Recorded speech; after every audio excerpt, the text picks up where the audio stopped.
In 2001, everything changed.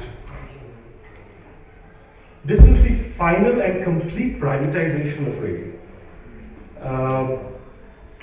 Just to give you a background for those who are not familiar, in 1993, the government had done some amount of time sharing. In other words, All India Radio had given out some of its hours to private FM players. But there was only one frequency that was available. So there was no competition, there was no parallel competition. If I was listening to the radio and I did not like it, I could not switch to another channel. Nothing wrong with privatization really, actually. What it did was that it brought in the kind of radio that we in India had never really heard. It completely glamorized a totally non-glamorous medium.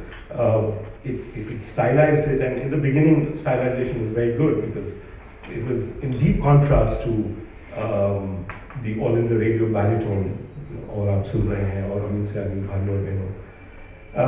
And above all, it really contemporized. You really felt that you're finally getting in sync with a lot of global trends.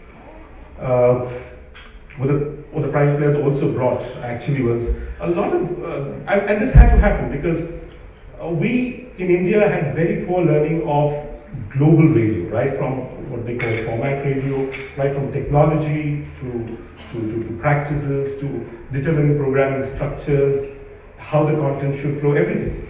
And then the West was really ahead, and so consultants, of course, flew down, and there was a lot of learning in the Indian market that happened at that point of time.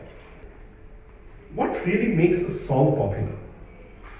Okay, because 95% of the music consumed in India, unfortunately, is Bollywood. And it has been realized over a period of time, of course there's nothing new, that the more you play out the songs, quite simply, it will get popular. And don't forget, and unlike the West, in India, music has a very strong visual component. It's only in India that you say, chaliye kuch Shah Rukh Khan ke gaane sunte hain. So in India, the success of music, I mean the success, yeah, if the film is preceded by the success of the album, it's a great thing for the producer. And suddenly they started seeing the possibility of radio being able to do that with such humongous numbers. On the other hand, radio players themselves took a bit of a time to realize this new currency. We were in a bit of a dull situation. Suddenly, producers were sending Amitabh Bachchan and Shah Rukh Khan's and Kareena Kapoor's to our studio. It is not, I kid you not, it is not uncommon today for us to get a call saying that John Abraham is on the road, can we please get into your studio? I'm so sorry, but we are completely booked. We already have Ranbir Kapoor sitting here. So it's literally become from a purely a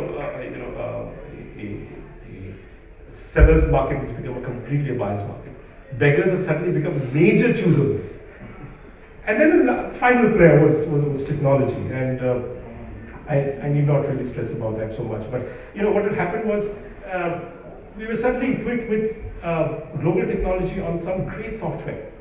You could do fantastic things. On the 1st of January, I could sit down and program for a remote station for the 25th of December, what they're going to hear at literally 9:34 on Christmas morning.